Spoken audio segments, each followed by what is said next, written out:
Good evening, ladies and gentlemen. Welcome here to the 30th race of the season for the FTF Grand National Series presented by Barr Visuals. It's playoff race number 2, and what a place to do it at. Originally, it was supposed to be at iRacing Super Speedway, but we swap out one Super Speedway for another, as it will be here today at the Talladega Super Speedway. Definitely a wild card track right plunk in the middle of the playoffs. I'm Seth Cole, being joined alongside by Anthony McCrory. And Anthony, obviously with the system they've got here of drivers being able to make their way into the season finale at the end of the year at Atlanta Motor Speedway, a lot of our playoff contenders eyeing here today as a possibility to make sure they get that golden ticket into the championship battle.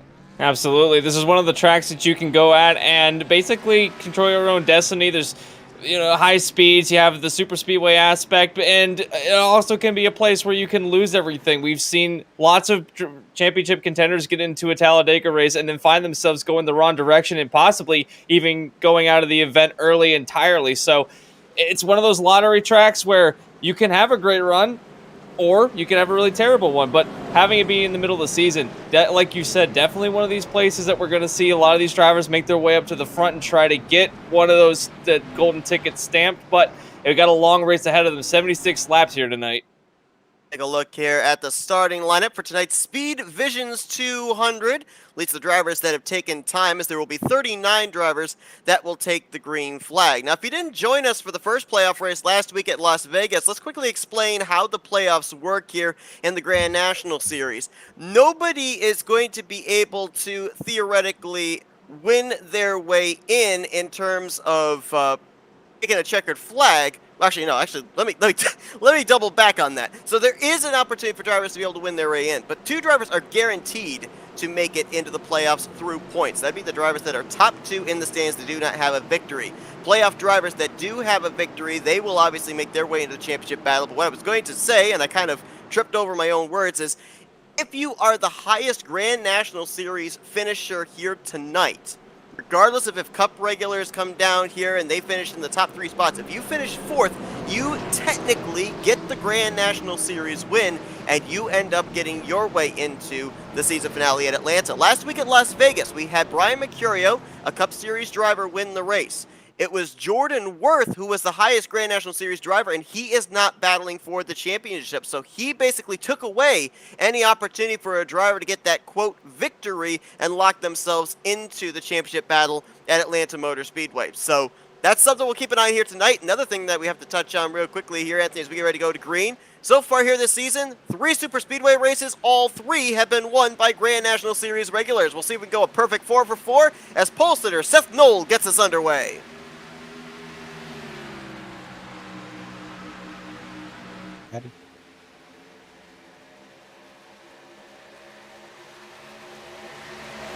Wide already, Nate Stewart coming up the middle. He's got help from Sean Butler, Ryan Naraki on the inside, and I don't know if this was a case of wanting to drop to the back on purpose or just didn't have any help, but Seth Knoll, the pole sitter, he's dropping back in a hurry. Yeah, Seth Knoll has gotten to the high side of the racetrack. He got a really good start at the initial green flag, and it kind of spread the field out a little bit. It kind of looked like an IndyCar start almost, where everyone kind of spread out before they got to the tri-oval. Now, filing back to the back of the pack, he knows he doesn't want to be up at the front too early. That's really where we see the trouble spots at Talladega, but certainly does not want to go all the way to the back as the field already strung out. You've got 2 wide racing up at the front. Now, Rocky goes to the front of the field, but he's got, I believe that's the 4 of Nate Stewart above him, trying to make the move on the outside. He's got help behind him as well in the form of the 32 of Butler, but pretty well single filed out from about 10th on back. So interesting start to this Talladega race. Nate Stewart mentioned the fact that so far this season, 3 Super Speedway races, and all 3 have been won by Grand National Series regulars. Nate Stewart is one of those. He actually won the last Super Speedway race back at Daytona, the wild card race, so looking for back-to-back victories at the Super Speedways, and of course as well, he's battling for the championship. If he were to win here today, automatic, guaranteed championship spot when we get to Atlanta. He right now, though, along with Jonathan Oates, if things were to stay the way they are top 2 in the point stand, so they would make it into the championship battle no matter what.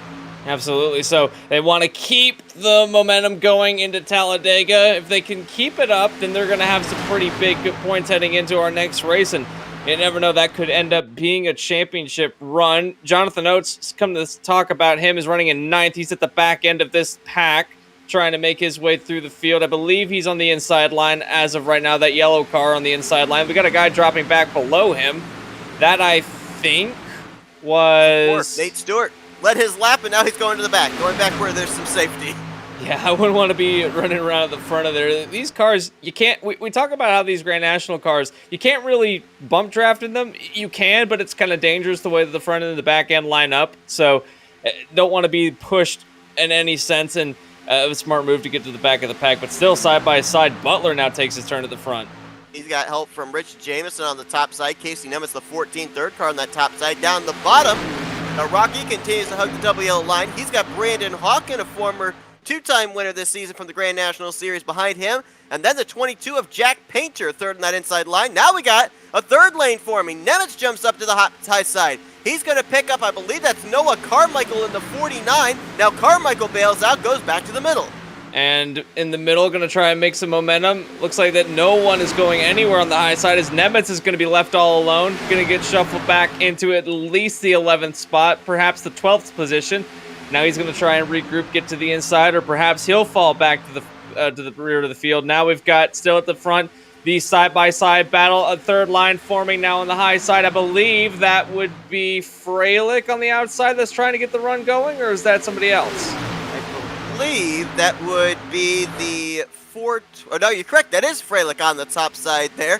Thought that was the 423 of Wesley Parker. He's actually the car in the middle. Jordan Worth, who was actually kicked up to the high side and was going backwards last week, runner-up.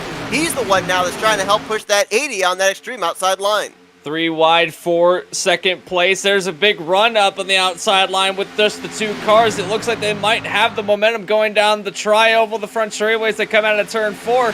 They're losing a little bit of ground, but when you consider that it's 2 cars versus 2 rows of at least 5, this is incredible on the outside line, but they will lose out some ground. Now to the front of the field goes Butler through the middle, but I don't think he's got enough momentum to get to the inside. Certainly not with the 86 of Jameson behind. There's contact. They try to save it, and they do, but Jameson looks like he's out of sorts, and they go up the outside, and Butler, the leader, the big one early. Early on, lap 6 had a car upside down. Cole Freilich. They are still scattering there through the middle of 1 and 2. There's Freilich's car upside down. Many machines leaving this scene with damage on the front, on the back, on the side. There's playoff contender Matthew Zwack with some damage. I think it's going to take us a number of replays to be able to see the full extent of everyone who got damage out of this. And let's bear in mind here as well, the last thing you want to do is be caught up in a big one here at Talladega, knowing that there's no faster pair to fall back on. A lot of drivers now going to be running under power, as there's Ryan Araki, who was out in front just moments ago. That car with a lot of damage. Sean Butler, the 32, as you mentioned, he's coming down pit road. A lot of damage on his Pennzoil Ford Mustang.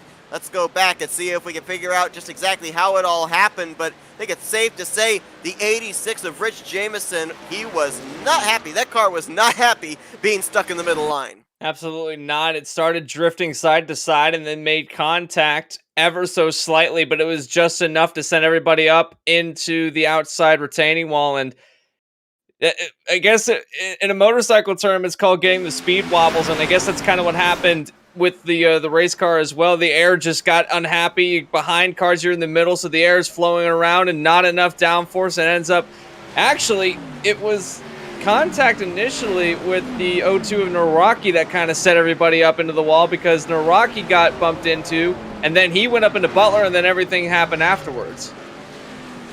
The flip there with Cole Freilich. We'll take a look and see here with the Naraki machine, get a better camera angle there to see the contact that you alluded to, and boy, right up at the front of the field, and they were 3 wide, 2, 3, 4 rows deep, so a lot of options to be able to avoid the wreck were very quickly closed up. And I've already noticed that 2 of our playoff contenders who were right in the thick of it and sustained a lot of damage, one of them is already out of the race. The other one way down in the running order. The one out of the race right now would be Sean Butler. The one that right now is way down the running order would be our previous Talladega winner, Brent Pancari.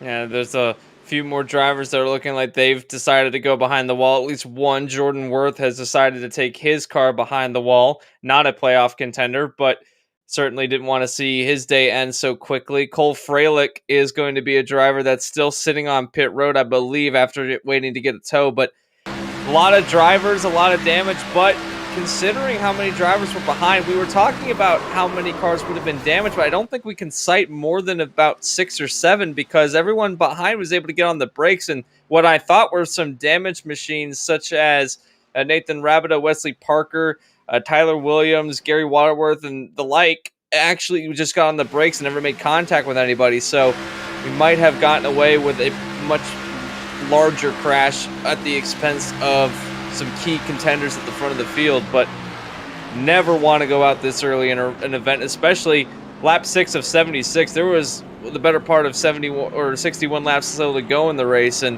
some drivers unfortunately heading out very early.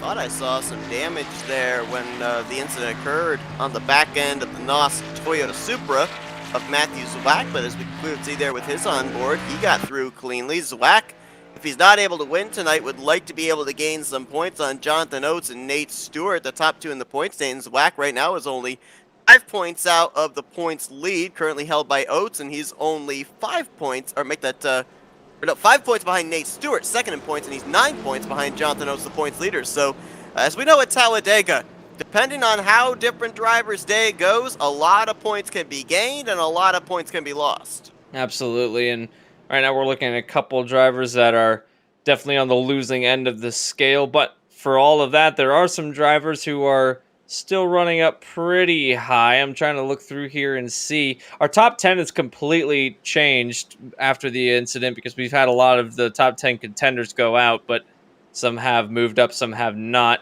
Jonathan Oates, I believe, right now is one of the highest running. Brett Pancari is right in front of him. Actually, he's coming to pit road, so Pancari is going to go down a couple of spots. And that would, I think, officially put Jonathan Oates as the highest running championship driver right now. And that'll be in a 7th spot. I believe he'd be second highest. Lucas Palesel, 45 right now, running in the 6th spot. Everybody came down pit road, with the exception of Noah Carmichael. He's the only one that hasn't made a pit stop here today. Some drivers went with 4 tires, some drivers went with fuel only, and we had quite a number of drivers, about 15 drivers come down pit road there at the 1 to green signal just to top off those fuel tanks. So, some guys may be thinking we're going in a long green flag run and thinking that that extra lap of fuel could be very important later on in this race. It could be. We've seen a couple of super speedway races recently come down to fuel mileage, so if they get into a nice green flag run, not out of the question. Your top 10 as they run right now are going to be Noah Carmichael, Brandon Hawken will restart in 6th place. Then I got Isaac Johnson, Tyler Lannon, Jack Painter, Lucas Palesel, the highest running championship contender.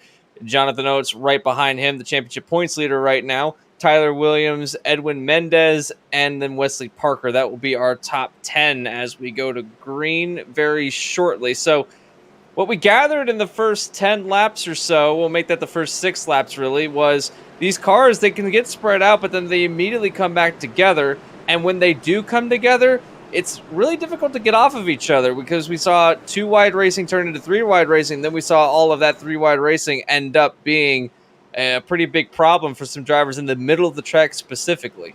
Yeah, you and I were talking about this pre-race when we were observing these guys in practice, just the ability these guys have to be able to generate a run and get that momentum, have to take it someplace, and that's, I believe, what led to the 3 wide several rows deep that we saw just moments ago. Now, I want to just clarify something here for people, just to kind of further expand on how the playoff system works here in the FTF Grand National Series. With Sean Butler out of the race, people would be thinking, oh, well, his playoff hopes are done yet. He's not going to have a chance to battle for the championship. But no, what these guys basically have, if they're not in the top 2 in the points, week after week now, until we get to Atlanta, they've got a chance to go to victory lane and win their way into the final 4, 5, 6, 7. Right now, it's a maximum of 7 that can make it into the championship picture. So Sean Butler, while he's out of the race here right now, he's still got Charlotte, Kansas, Detroit, and Martinsville to win his way into the playoffs. So his hopes are not done yet.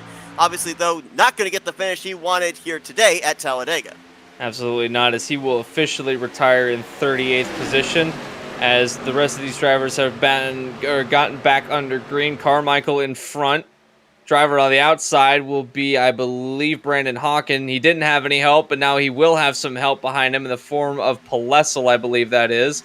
And now he will try to get to the front of the field going down the back straightaway into turn 3. Looks like everyone trying to fan out outside line. Palesel moves down to the inside in front of Carmichael. He's looking to become the new leader, but he's got a lot of hungry drivers behind him, including an entire outside line that's got a run coming out of turn 4.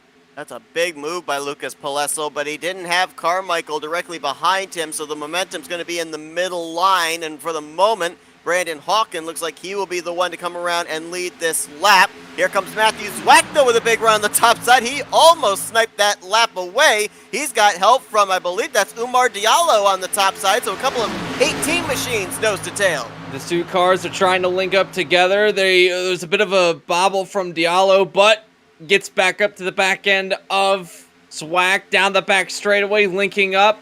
Not quite able to get the run advantage on the inside line, though. I don't think that Zwack's going to be able to clear Hawken going into 3. Will not. To the inside, though, goes Hawken again. Diallo has to go and check up a little bit. We've got a car almost in the wall behind them, but as they stand right now, still running on the racetrack, the inside line still with the advantage. Looks like that inside line is not going to lose the advantage anytime soon. Cole Freilich 2 laps down, back on track in the 37th position. We've got 36 cars in the lead lap, and looks like a couple of them way off the pace, including Rich Jameson, who was right in the middle of that big one back on lap 6. Also Clint Roberts in the 87. Other drivers that may have gotten some damage in that will be able to figure out if they still are up to speed or not the longer that this run goes on. For some, it takes a little bit longer than others to figure out if the damage is going to hurt the straightaway speed, and my goodness, we are already rubbing doors here for the race lead 3 wide. That was Omar Diallo trying to block Lucas Palesel, who's picked up Tyler Williams on the top side.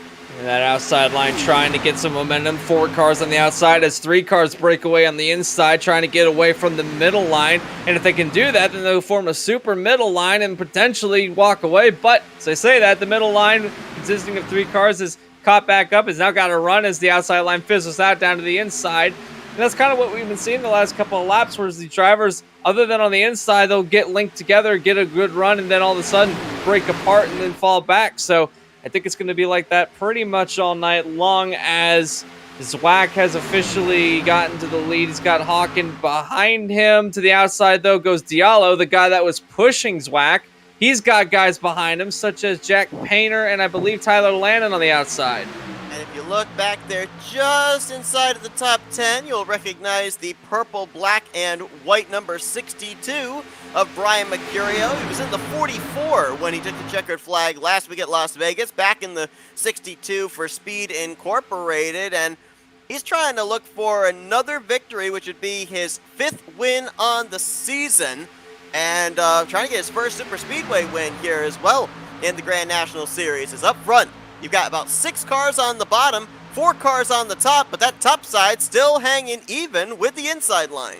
The top side consisting of Omar Diallo, make that, Wesley Parker, and the 77 of Mendes. But now the outside line with a run. Here comes Mercurio on the outside. He's got 66 in tow. That's being McCandless.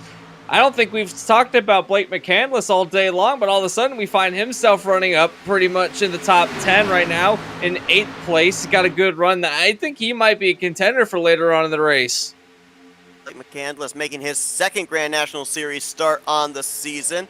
Made his first back in Michigan around the beginning of August, where he finished in the 34th position. So obviously looking for a much better performance here today. And yeah, you know, there's a lot of guys in the field here that I used to race with back in the final season, that when they ran on the Enter 2003 sim. Blake McCandless, one of those, very good at the super speedways. Matter of fact, here tonight, it's a throwback race for these guys. A lot of them running liveries back to the Enter 2003 rides they used to have when they raced under the FTF banner. So Obviously, a couple of these schemes look very familiar to me, as I had the privilege of running in their final entry 2003 season for their Cup Series, and the Candless, one of those drivers, Brandon Hawken, another, guys that I've rubbed shoulders with at super speedways and speedways alike, and they're putting on a show right now. As it's going to be Matthew Zwack going to leave Omar Diallo on that inside line. He's going to try and pick up Wesley Parker in that middle line. Look at the Toyotas leading the way, because you got another super up top with Brian Mercurio. Mercurio's whacked now to the lead through the middle, but Diallo on the inside line. The battle of the 18s to the inside and middle line. This time Caution. Diallo. We've got a caution. And it's a spinner in turn through. Make that turn 1.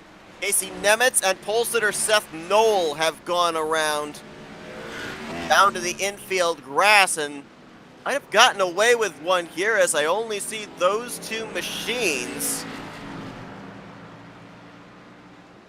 It does appear, I think there might have been 4 cars total involved, but one fully spun around, that being the 14 of Nemitz has gone completely around. Seth Knoll was, I believe, the instigator of all of this. As towards the tail end of the pack. The 24, or is that the 48 of Margot? No, that's 24. I believe they got into it. I believe also Adam Sweet, the 55, and I think that might have been Kolonix. The 222 that might have gotten a piece of that one at the very end. It looked like the 14 of Nemitz looked like what we call checkup at the super speedways. The 33 of Isaac Johnson, I think he was rather slow behind the car in front of him, and then if we ride on board here with Nemitz, the closing rate is huge here. He has to bail out of the throttle to avoid running the 33, and Seth Knoll's not aware and gets into the back of him. That is indeed having the accordion effect going into turn 1, and I want to correct what I said. I saw a Pepsi car, and my brain automatically filled in 24, but it was indeed the 55 that was the one involved. I don't think there's a 24 in the field, so yeah, he gets involved, and it was Kolonix, the fourth driver that got pinned up against the outside wall. He was the fourth one involved, but that's something that we commonly see at super speedways, especially, the further down the line you go, where someone gets on the brakes in front and then it just ripples through the field, and it catches you off guard. You're going 185, 190 miles an hour at some points, and it's hard to react for some of the stack ups that happened at the front. So got caught Nemitz out, and only 4 cars total involved, which is a big thanks to some of these drivers that they really would like for this not to happen.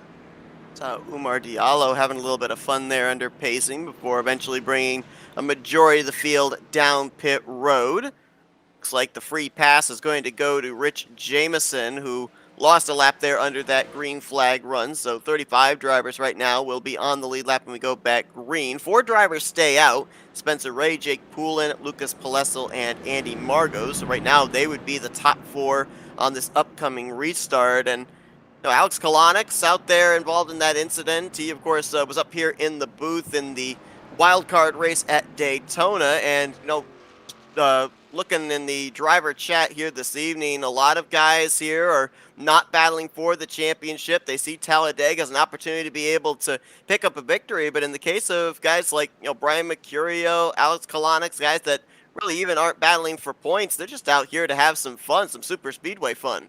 Absolutely. I mean, it's fun to go to these tracks and, get to step into some different cars that you don't normally run for a championship, and get to really hang out and show what show the guys that are in the lower series, what you can do, and just get some practice in for your championship, because even though they're different cars, they handle pretty much the same way at the super speedways, albeit a little bit different with the different aero packages. And so, super speedways are always fun to go out and just, hang out and have fun. And although sometimes it can be stressful, we've seen certainly a lot of stressful situations in this race that might have had a rise in the blood pressure of some of these drivers. But that drivers live for that. They want to go out, they want to have fun. This is one of those tracks that everyone has fun at. So it's so much fun to see the drivers go. And we had a massive field for this race too. I believe we had 39 starters, which is completely massive, and one of the bigger fields that I've called recently. And this is so much fun seeing these guys mix together and see different strategies and different racing styles. Well, with the big fields come the big wrecks, and with the big wrecks come very quickly drivers back in the garage area. We already documented Jordan Worth and Sean Butler going behind the wall. Add Seth Knoll to that list. So, and came in, put down a lightning fast qualifying lap, started on the pole position, and he's going to be the third driver back in the infield. So a tough break there for the driver of the 54, as we've got the 1 to green signal here. Spencer Ray, Jake Poulin, Lucas Plessel, and Andy Margo going to be the top 4. One thing that we've talked about week after week is the driver's ability to use the choose cone of which line they want to be in.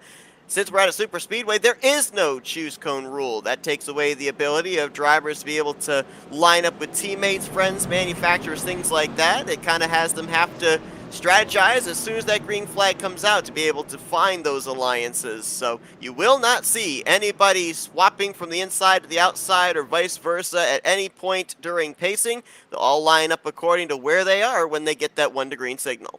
And speaking of the 1 to green, we are 1 to green right now. We're going down the back straightaway, half a lap away from the green flag. We'll set up the top 10 for you. Spencer Ray will be the leader. Jake Poulin will now restart in second place, and then it'll be Lucas Palesel, Andy Margo, Matthew Zwack, Brandon Hawken, Wesley Parker, Tyler Lannon, Brian Mercurio, and Jonathan Oates will be your top 10 as we set them up yet again. Working our second caution of the night of...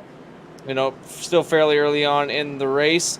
Lap 20 is when we'll go back to green of 76. These laps have been ticking by pretty quickly. Best lap so far of the top 10, I believe, goes to... if I'm looking through here, I think it goes to Lucas Palesel. Barely goes to Lucas Palesel, as Mercurio was the second fastest at the top 10. And the points battle still... pretty fierce. We've got Lucas Palesel in this field. We've got Matthew Zwack, and we also have Jonathan Oates running in this field. So we'll have to see how they can do in the top 10, I should say. And we'll see how they can do on this second of our restarts. A couple of drivers that are not in the field here tonight that are in the championship battle in the playoffs. Tristan Hagenstein, the 27, not in the field here tonight. Evan Rice, who got in the last super speedway race at Daytona through the wild card spot, he's not in the field. And Andrew Schwartz, for the second straight week, is not in the field in that familiar 67. So those 3 drivers, they'll be looking towards the upcoming weeks to try and win their way into the championship week at Atlanta. The green flag back in the air, as you alluded to. Long ways to go as we now have 57 laps left here at Talladega. Spencer Ray will jump out to a quick lead. He's got Palesel behind. Matthew Zwack has found his way to the inside line. We'll be trying to get linked up. We got one driver down to the apron backing out. I believe that's Wesley Parker. No, Andy that Margo, would be 48. Andy Margo, yeah. So Margo will be backing down, going way back through the field. Well, some drivers had to avoid as he was trying to merge onto the racetrack. He's going all the way to the back of the pack as up front. Still, Spencer Ray battling side by side with Palesel on the outside, Zwack on the inside. Got Jake Poulin on the outside, and the 04 of Lannon will be on the inside. That's your top 5.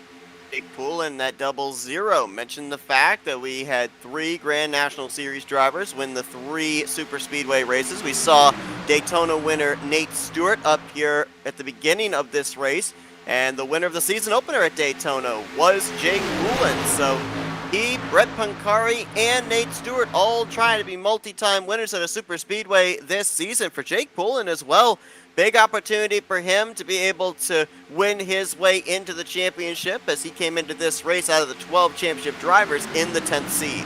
And trying to keep that momentum going throughout this race. We have a long way still to go in the season, relatively speaking. Charlotte will be our next race. That will be on the Charlotte road course, which will throw these drivers in. There's 2 road courses here in the final stage of the season. We have Charlotte, and then we have Detroit. We'll be going to Belle Isle, a tight technical street circuit. So we'll have to see how these guys do. They're not too unfamiliar with those kind of tracks. We had Mount Panorama earlier in the season, which by all means is not an easy track, so they'll be pretty familiar with that. But you also have a couple of tracks that have to see if they can beat and bang a little bit at. Kansas is one of them, a fast a mile and a half track. Then we go to Martinsville, the penultimate race, the paperclip, for a little bit of action there before we set the field for our final race at the Atlanta Motor Speedway. So plenty of opportunity for these drivers that if they're trying to make their way up and get to a higher seat in the standings, then they've got time to do it. Yeah, it's really interesting, the positioning of Martinsville in the playoffs as the next to last race on the season, just before you get to the championship deciding Atlanta. Because if you're a driver that either at that point has won your way in, looks like you're going to point your way into that championship battle, the last thing you want to do is make an enemy. We know the short tracks breed short temperatures. You do not want to have someone ticked off at you with a championship on the line the following week.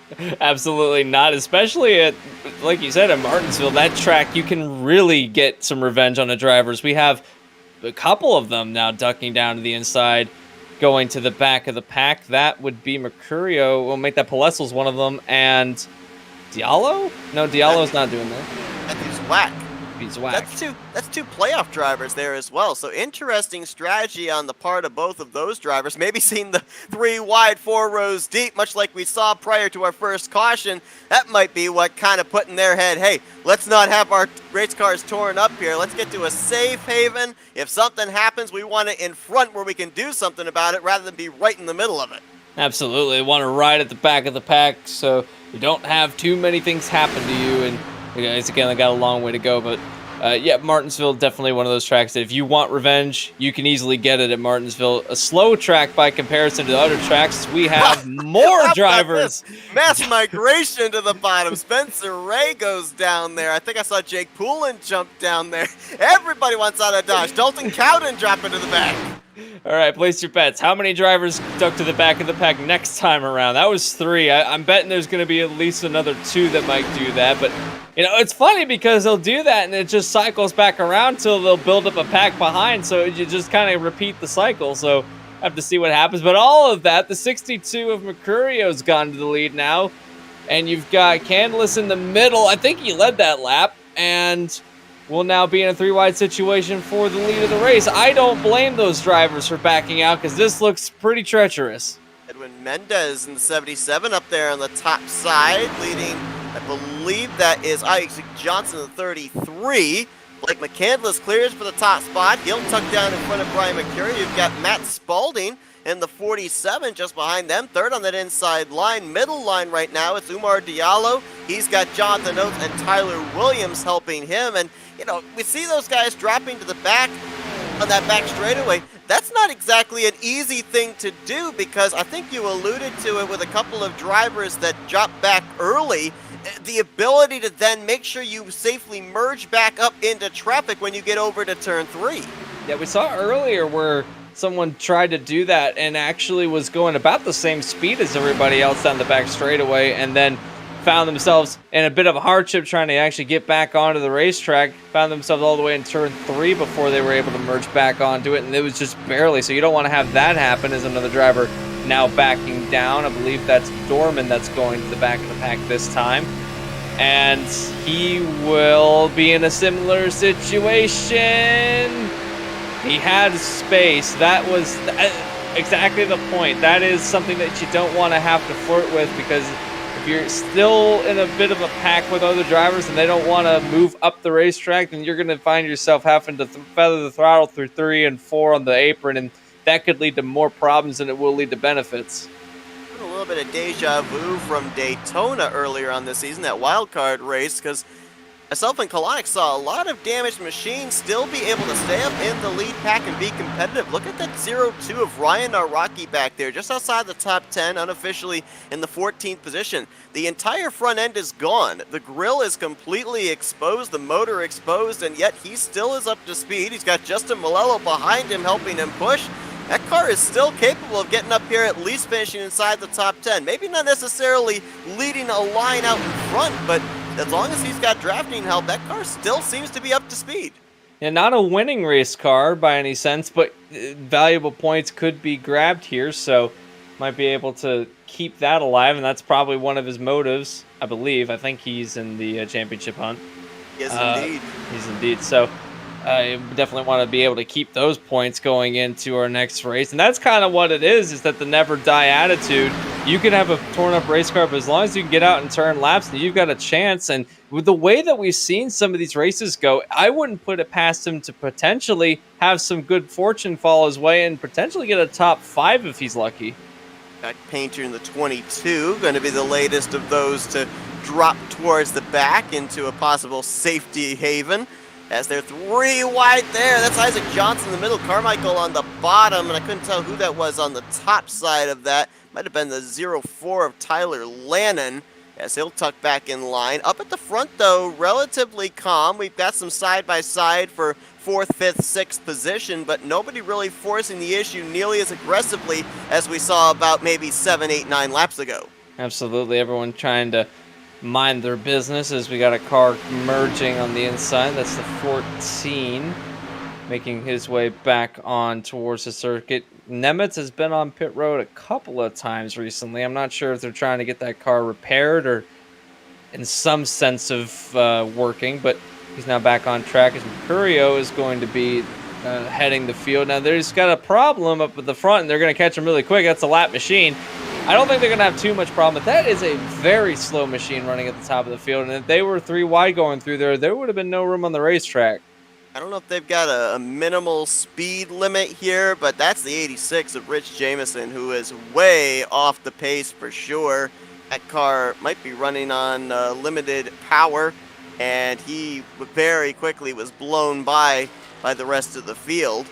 As it's going to actually now be Dalton Cowden in the 117 with help from the top side. He's going to clear Mercurio for the top position. He was one of those drivers we saw drop to the back of the pack about 6 laps ago and been able to make forward progress back up to the race lead. I mentioned about Casey Nemitz going a lap down. He's the only car -1 in the 33rd position, so he would be the one in line for a free pass should we get another caution. Jameson went a 2nd lap down.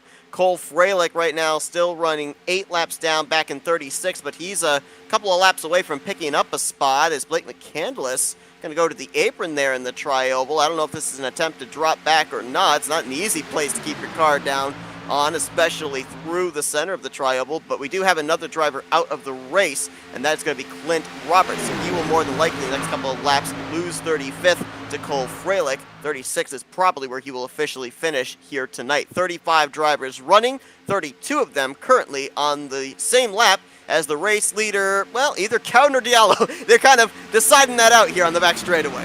Absolutely, trying to battle each other side by side going into turn 3. Anybody wondering what happened to Andy Margot after the restart? There's a couple of drivers that are off the pace. Andy Margot running by himself now. He did have Alex Kalonix with him, but Kalonix has gone onto pit road. Andy Margot running in the 31st position after losing touch with the draft. And then at the back of the draft line, you've got the 30th car, or the 30th position car, being Zach Hudson that rounds out the field in the 84. He's got Brett Pancari back there. He's got friends, but they have fallen to the back. So too has Jake Poulin. And some of these other drivers that we saw restart at the front of the field, they've made their way to try and just ride around the track and conserve their stuff. But at the front, Cowden and Mercurio continue their battle. Nothing much has changed since the last lap. Is they're still side by side. This time Mercurio has the advantage going into turn 3 on the high side, but there is some very unhappy looking race cars behind him. Yeah, Brandon Hawken looked a little out of shape. Umar Diallo looked a little bit out of shape there. You've got Chevys on the bottom with Cowden and Hawken. Toyota's on the top with Mercurio and Diallo. Then you've got a Ford on the inside line, 3rd row. That's Noah Carmichael. Chevy on the top side with Matt Spalding 3rd there, as Mercurio now going to swap down to the bottom, and he'll tuck in front of the 117 of Dalton Cowden. Now, you mentioned 30 cars here right now in this lead pack. While the field looks rather spread out, bear in mind there's only 3.5 seconds separating Brian Mercurio back to Zach Hudson. So still, all these guys in the conversation, and dare I tempt fate and bring up the fact that we are now about 16 laps into this run. We've yet to see it, but there could be every possibility in the next 10, 15 laps. We might end up seeing these guys make a round of green flag pit stops. And as we know, doesn't matter where it is, Talladega, Daytona, even iRacing Super Speedway, where we were originally going to go here tonight. The Super Speedway can get you on the racing surface, but it can just as easily get you on pit road. As you were saying that, I was kind of clenching my teeth a little bit because Matt Spalding had an almighty shunt from the 62 and went up the racetrack, but he's gotten it straight. I don't know what it is, but the middle line, again, we're seeing it now. He almost made contact with the 89 going out of turn 2. The middle of the racetrack, you have a hard time keeping your car planted going in the right direction. We're seeing them sway left and right, getting the speed shakes that we saw, or the speed drifts that we saw going through the last few laps by. So as the cars start to get lighter in the back end, they start getting a lot freer. We're going to see them get this way pretty much indefinitely until they make a stop. I would be hesitant to say that they can make it, especially now that they've got, I believe that's... What happened to Cowden? He lost a heck of a lot of speed. Yeah, I think he ended up, as we were on board with him, I think he got bumped in the corner. It sent him up the racetrack out of turn 4, and then he got put in the sucker hole. Omar Diallo jumped up to the top side. Brandon Hawkins jumped down to the bottom. Oh, got to give some space here. They can make it work, but they can't be leaning on each other, which is what they're doing. That's Lannon there in the 04, who was inside the passenger side door of Cowden. Noah Carmichael, hang on to it, buddy, down there that inside line, the 49.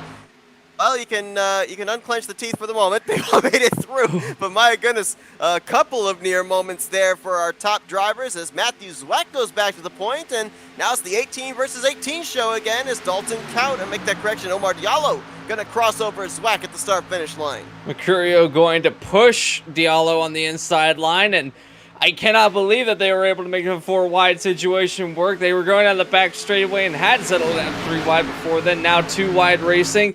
Diallo to the front, Mercurio in second, and Brandon Hawkins will be running fourth. And check out Isaac Johnson making his way up in the top 5 in the 33.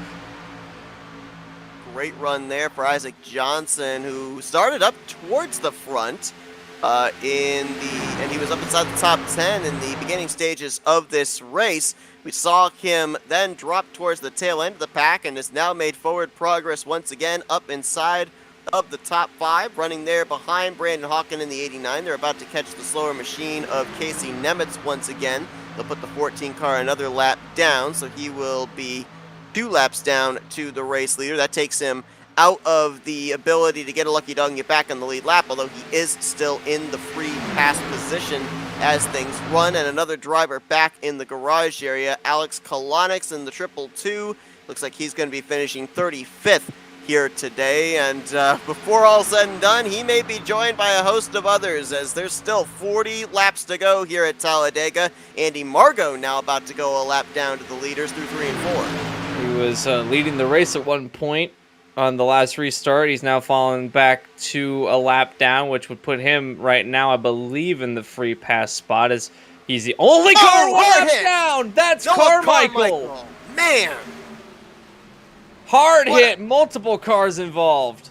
What a shot into the outside wall for Noah Carmichael. Saw some other machines there. Adam Sweet, I believe, was one that was collected up in this. Another car down there on the apron further up. That Tyler Williams in the 34, I do believe. Wow. That car turned straight to the right, and this happened as a result of I don't really know what caused this one. It looked like there was some latency between 2 of the cars, and it just shot the 49 up to the outside wall through the tri-oval, but it also involved the 04. It got an almighty run and went to the apron, and that kind of caused everybody to bunch together. Yeah, Tyler Lannon in that 04 going down to the apron to make a pass there on Andy Margot. Now that is not legal. You cannot pass and advance a position there on that apron below the double yellow line.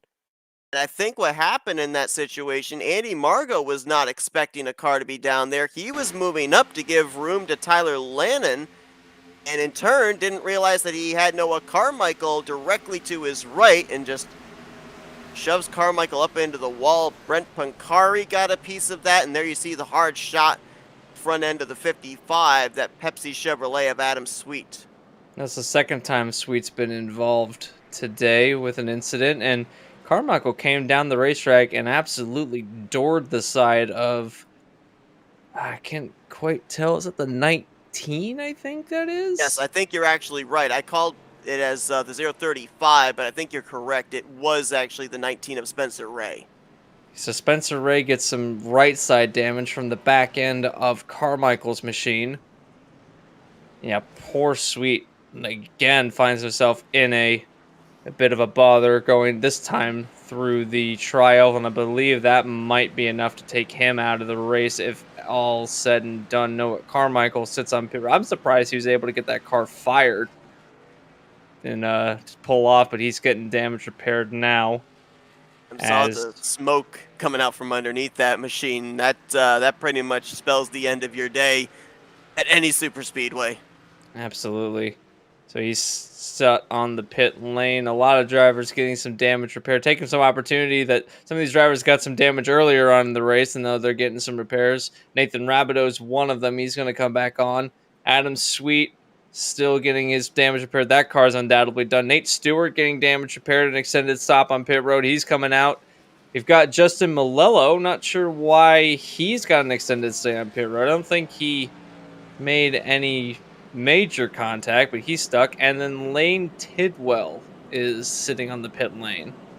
It's a tough break there for the 55 of Adam Sweet. He was a driver that I was going to keep my eye on here during this race, as he was up towards the top of the leaderboard in practice, qualified 5th here today. He actually had the pole position for about half of the qualifying session before eventually dropping down to the 5th starting spot, and just never really got out of the gate here tonight. Was collected up in that big incident back on lap 6, had to deal with that damage, and was running towards the tail end lead pack most of the day, and pretty much the death knell right there with that hit into Noah Carmichael. Carmichael as well was having a very solid outing, spent most of the day up inside of the top 10, and both of those drivers now look like they will not make it to the checkered flag, at least not on the lead lap.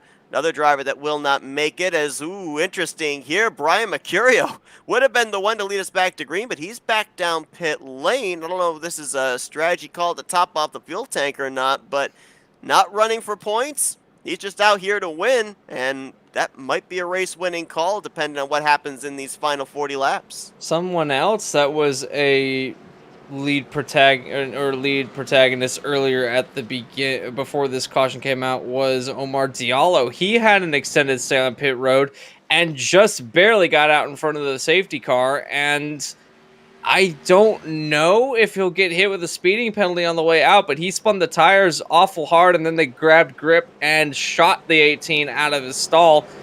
Got over pit road speed limit. I don't know if they'll flag him for it, but there's a potential penalty coming to the 18. I think he's going to have to come back down. He is on his way back down. He's not battling for any points either, as he smokes them going on the pit road. There is something either amiss on the 18, or I don't know what's going on. A tough break there for Umar Diallo, a former winner this season. If I recall correctly, I believe his victory was back at the short track of Richmond International, and right now going to find himself a bit behind the 8 ball. Still a long ways to go in this one, as there's going to be a total of, I believe, 36 laps to go when we go back green flag racing here. So we'll see if he's got a chance to be able to mount a comeback. Andy Margot, time of that caution couldn't have been better for the 48. He had just been put a lap down. Yellow flag comes out. He was the lucky dog back on the lead lap. 26 drivers will be on the lead lap here for this upcoming restart. Noah Carmichael out of the race. Zach Hudson just pulled his 84 to pit lane and to the garage area about a lap ago, and also out of the race is going to be Blake McCandless in the 066. So the garage area continuing to pile up with machines here. Looks like we're going to have a total of 31 cars that are still running at this point in time. As mentioned, 26 on the lead lap, as Brandon Hawkins going to be the one to lead us back to green. Wesley Parker lines up second. Jack Painter, Tyler Lannon, Robert Dorman, the top 5. Matthew Zwack, Isaac Johnson, Ryan Araki, Matt Spalding, and Jonathan Oates. That's the top 10 as we get ready to go back green flag racing. Less than 40 laps to go at Talladega. Safety cars peeled down onto the pit lane, waiting for the restart. A long hold here at this racetrack as the start-finish line is down in the end of the trioval. Green flag is out in the air as they're going up the full song. Hawken is the leader, and Parker will still be in second place as they line up single or double file for second on back as Hawken gets the lead. Everyone spreads out a little bit on that restart. We've got Lannon, Johnson, Zwack. They've kind of take on now Rocky also with all that damage on the front in the O2. He's found his way up into the top 10. Yeah, you said spread out. They are really spread out. I mean, my goodness, you've got a group of 7 here. Now, Rocky by his lonesome for the time being, back in the 8th spot. Then another group of about 5 or 6. Then there's a third group back there that's got about maybe 5 drivers in it. So, waiting for all these guys to accordion back up into one big pack. As it's going to be Brandon Hawken hugging that double yellow line, trying to give no avenue to Jack Painter to get to his inside. Brandon Hawken, as mentioned, a 2-time winner this season, but yet to win this season on a super speedway.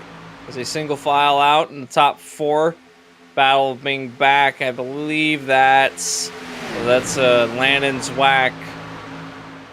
Spalding, I believe. Now, Spalding's the leader of the second group of cars, which is rapidly approaching this first group of cars. As Zwack is the one behind Wesley Parker as well in that group as well, as they go 3 wide for the lead. Painter on the in the middle. I don't know where he got that run from, but Painter will go to the front of the field, bringing Tyler Lannon with him. Dorman on the outside. It was actually Robert Dorman that helped push him to the race lead. Those two got a little bit of help from Tyler Lannon and Matthew Zwack, and now Lannon, with the help of the 18, he's going to lead the outside line back to the start-finish line. Let's see who's going to lead this lap. Is it the Supra of Painter or the Mustang of Lannon? It was Lannon on the top side. And as the top side goes, trying to get the lead of the race, Lannon trying to use the power from the guys behind him, but he's not able to really get it going as the inside still prevails with a smaller group. And now we got one driver backing out of it. I believe that's Dorman going to the back of the pack. Doesn't want to deal with what's going on right now. And how interesting how things have changed even from 10 laps ago. We've only got 17 drivers up in this lead pack. Brent Pancari, Nathan Rabideau, first time we've mentioned his name. They're all kind of back here, second group led by Rabideau. Pancari all by himself. Omar Diallo right there in the 018. Malello, Nate Stewart back here as well. I don't know if this is strategy on the part of these drivers, because I don't think any of them have really been caught up in incidents today. They are still up to speed. It's either one of two things. They're either back here, maybe trying to save a little bit of fuel, because remember, Mercurio dove onto pit road from the race lead to top off the fuel tank, so there might be a question mark of if they can make it to the end on what they've got in the tank. The other thing I'm wondering with those guys back there potentially is the fact that they think we may not be done with cautions, and they want to be as far back away from this lead group as possible. Speaking of the lead group, they might be the cause of our next yellow, as there's 3 wide racing again. This time Spalding through the middle of the racetrack, going to get the lead momentarily before Zwack on the inside will prevail yet again. And as hard as these drivers try, I don't know if there's going to be any way to really beat the inside line, as the outside and middle get a run going down the straightaways, but as soon as you get into the turns, that's where the inside line prevails. So if you can get down there, you have a good shot of winning it. As I say that, Spalding through the middle will get the lead at the line, but will cut down in front of the aforementioned Zwack to try and continue the momentum. And now Painter will be stuck up to the outside trying to make the headway. And he's got, I believe that's Hawken right behind him that's pushing him down the middle. And right now, we mentioned about the fact here tonight, big opportunity for all the playoff contenders to be able to win their way into that championship battle at Atlanta. Right now, you've only got pretty much 2 drivers up here inside of the top 10 that would fit that bill. Matthew Zwack in the 18, Jonathan Oates in the 7th position in that 73. And both of those drivers are running well in the point stands, as well as, you know, that could easily point their way in the top 2 by the time we finish out Martinsville. But obviously, they don't want to rely on that, as there's that brightly colored, looks very similar to the Dave Blaney Jasper Engine Transmissions machine, does Jonathan Oates' car there with the OSRL sponsorship. Absolutely bright yellow machine, trying to stick out a little bit. Maybe higher vision, they might be able to see him a little bit better before they run into him. As we got a driver heading to the back, that'd be Zwack heading to the back of the pack. Zwack. I've been waiting to say that. And he's going to merge right before turn 3, and he'll get in line again. strategy we've seen all night. He's actually going to be in some pretty good company because he's got Mercurio back here. He's got Stewart back here. So these are some fast drivers that he's been racing around pretty often this race. So not exactly in unfamiliar territory. On board here with Brian Mercurio in the 62. We saw him get those left sides down on that yellow line. Car gets a little bit squirrely when that happens. Stewart around the outside there in the 4 machine. He's kept his nose clean all day long. Of course, had that victory at Daytona a couple of weeks ago and trying to double down here at Talladega. Another car going to dive to the inside up ahead of him. I believe that's the 04 of Tyler Lannon as Jack Painter going to go to the front. Look out, slow car there. The Spencer Ray in the 19 that they're going to bypass in the entry to 3. As they continue to run side by side at the front of the field. And I've been riding on board with drivers such as Wesley Parker and Dalton Cowden, who are a couple of rows back. And then it's fun being on board with them because you really get a sense of how little these drivers that are behind other drivers cannot see what's in front of them. Especially if you're riding on board with Dalton Cowell right now, you do not see the leader at all, and only a little bit if he ducks out of line. All you see is really Diallo or Hawken. And speaking of Diallo, I'm surprised he's able to find his way up here because he had a number of extended stays on pit road. That car's still running right now, although it doesn't look like it's a very happy 18 right now. It is a fast 18. I don't know how stable it is. Well, may not be happy, but as I believe it was Dale Earnhardt said, loose is fast and on the edge of out of control. Well, if that car is out of control, it's obviously fast, and he's proven it here. So he's going to side draft Jack Painter and try and put that 18 machine back out in front. Had a good battle going on between himself, Brandon Hawken, and Matthew Zwack in the midway portion of this race, but now we're starting to see guys like Nate Stewart, Justin Malello, Brian Mercurio making their way up here into this lead group. That says to me those guys, they are now on their number to be able to make it the rest of the way on fuel. I have to wonder about some of these guys, though, that have spent a good portion of this run out in clean air. The 22, the 89, they've all been out here and using up a lot of fuel, creating the draft for others behind them. Exactly, so they're going to be a bit on edge, trying to hope that they can make it to the end of the race on fuel. Now, I'm going to go ahead and give everyone the commentator's curse now and say I don't think that this race is going to go the rest of the way green flag, just based on how hard they've been racing. They might surprise me, and I will be pleasantly surprised if they do make it to the end of the race under green. However, if they don't, whoa, there it is, there it is. There's the commentator's curse. There it is. Right on cue. Dalton Cowden, Omar Diallo around. Mendes in the 77 is involved. And there's others. There's a lot of drivers there through the trial that got collected up in this one. And that is how powerful. I'm gonna take a line from Scott Rankin and tell you to put your crystal ball away.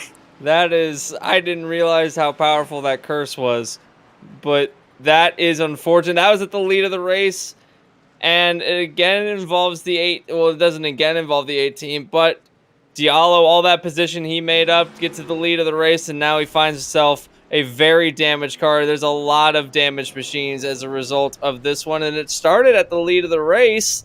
I think the 117 might have pushed Diallo a little bit weird, and then he came down and got into the 22, and that sent everybody spinning. Done for Diallo. He could not drive his machine back to his pit stall. You saw Ryan Araki pull his car down to the inside wall towards the inside of 1 and 2. His day is over. Here's a look at it again, and it almost looked like there could have possibly been some, well, I was going to say possible 4 wide, but no, it's just a lot of arguing over space there going into the tri-oval and exiting the tri-oval. And, you know, I've talked with a lot of drivers. Oh, Jack Painter, 22, was involved in that one. I've talked with a lot of drivers, and they tell me that Daytona, Talladega, the worst place to be racing side by side is in that tri-oval because it's not a turn and it's not a straightaway, and so therefore the car doesn't seem to really know what to do. It doesn't know whether to, you know, have the lift up there for entering into a corner or whether to plant down for a straightaway, and that's where the car is at its most lightest.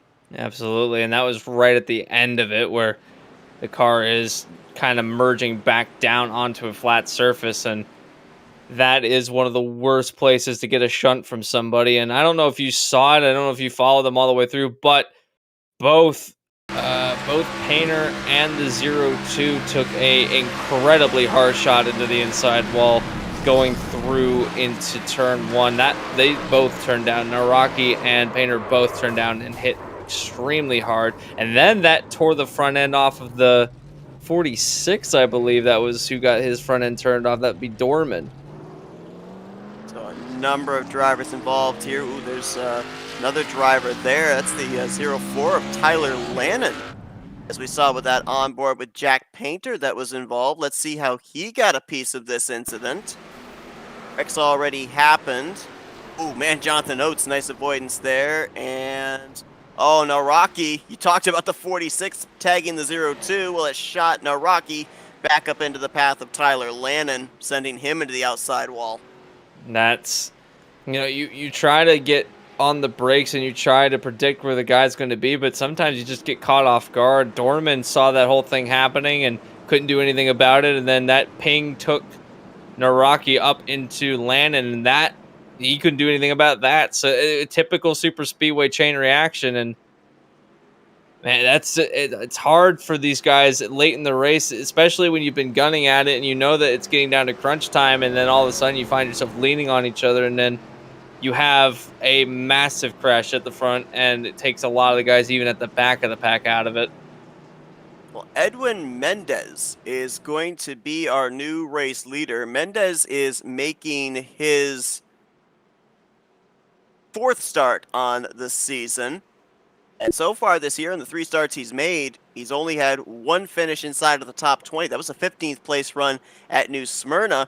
He's done a good job of keeping himself out of trouble here today and might be able to pick up a super speedway win. And you got to wonder, how many drivers here today watched the NASCAR festivities at Talladega, seeing Tate Fogelman for Young Motorsports and Brandon Brown for Brandon Built Racing take underdog victories at Talladega, and looked at that and said, hey, if they're able to do it in real life, I'm coming into this race potentially as an underdog. Limited number of starts on the season. Cinderella story could be in line for me here tonight in FTF.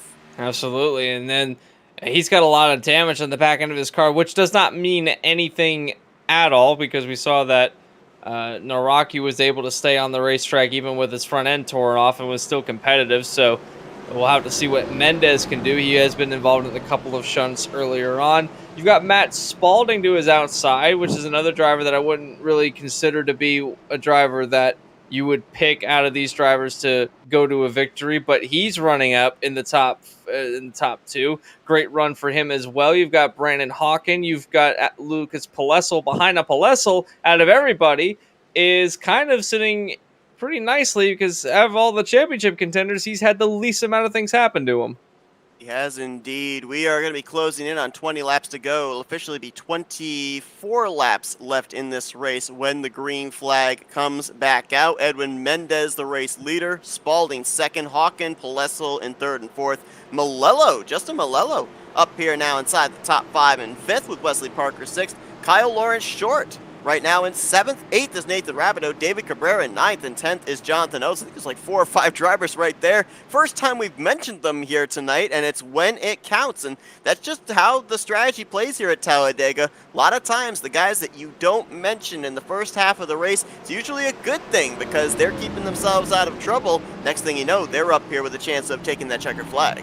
New set of players in the top 10 to battle it out for our remaining laps. We're getting down to crunch time for these drivers as we're not quite to 20 laps to go, but we are getting there close. Again, Mendes will be the leader on this restart, and got Matt Spalding to his outside and a whole host of cars behind him that are eager to get this lead and get this win. Safety car will peel off onto the pit lane.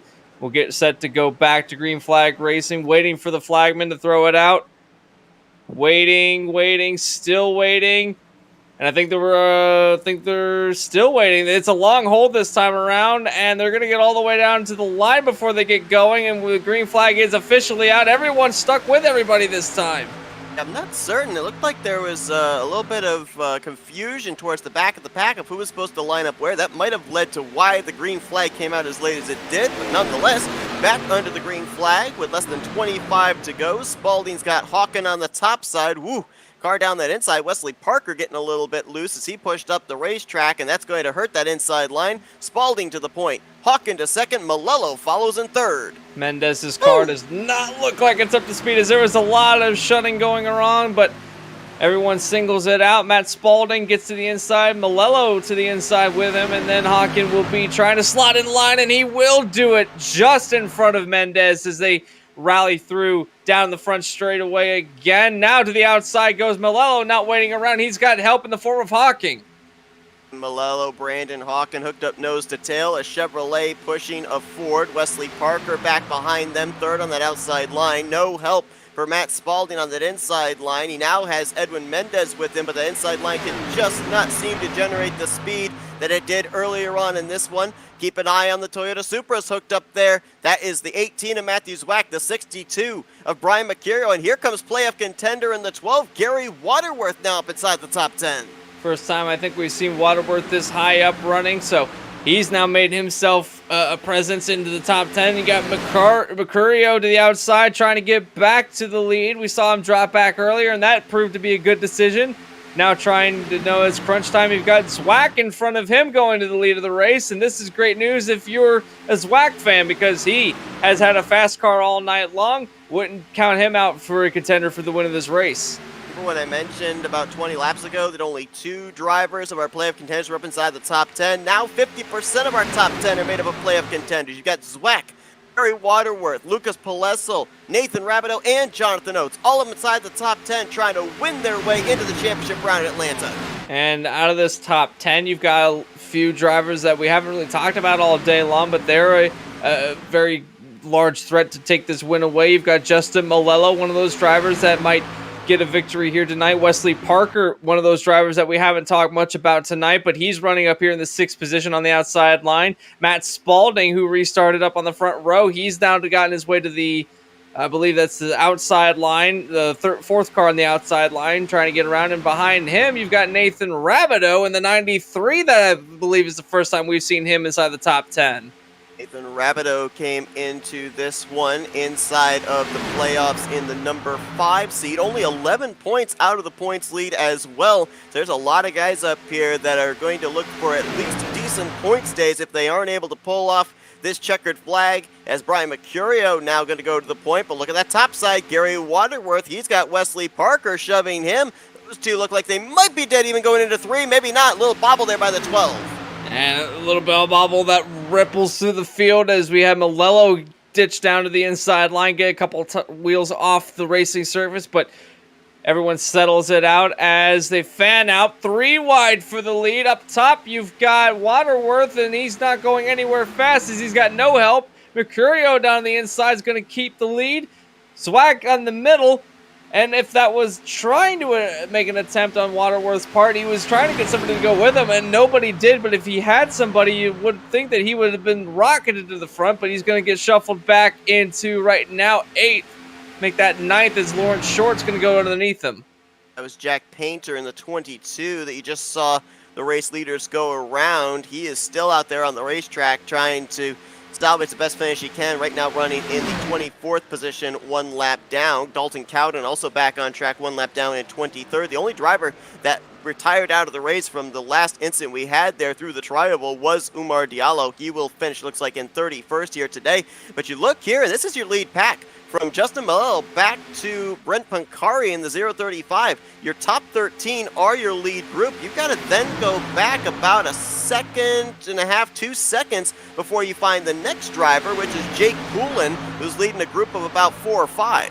And that includes Andy Margot in that field, and we saw him go a lap down earlier in the event. He's gotten his lap back and is now trying to get to the lead group, and the way that they're running, they are staying with them, and if they can get the draft off of Cabrera, they might be able to stay within the or make that Pancari. They might be able to stay within drafting distance of them and reel in, because they haven't been able to. They really aren't losing ground, and they really aren't gaining much. They're gaining it slowly, so we should see the 00 and company in this group before the end of the race, as we're just under 20 laps to go now. Malello now to the point as everyone's trying to slot in line, but we have a couple of cars here that are going to be a little bit of a roadblock. 3 of them on the inside line as they all swing around to the outside. If you're a Nate Stewart fan, you might want to be a little bit worried for him going into the Charlotte Roval, as he will undoubtedly, being one of those 3 cars going to lap down right there off the pace, be outside of the top 2 in the point standings heading into Charlotte next week, with Nathan Rabideau and Matthew Zwack having good runs right now up inside of the top 10. So not saying it's a must-win situation for the 4 team, but obviously not the performance they were hoping for here today after they had the good mojo at the Daytona Superspeedway just about 3-4 weeks ago.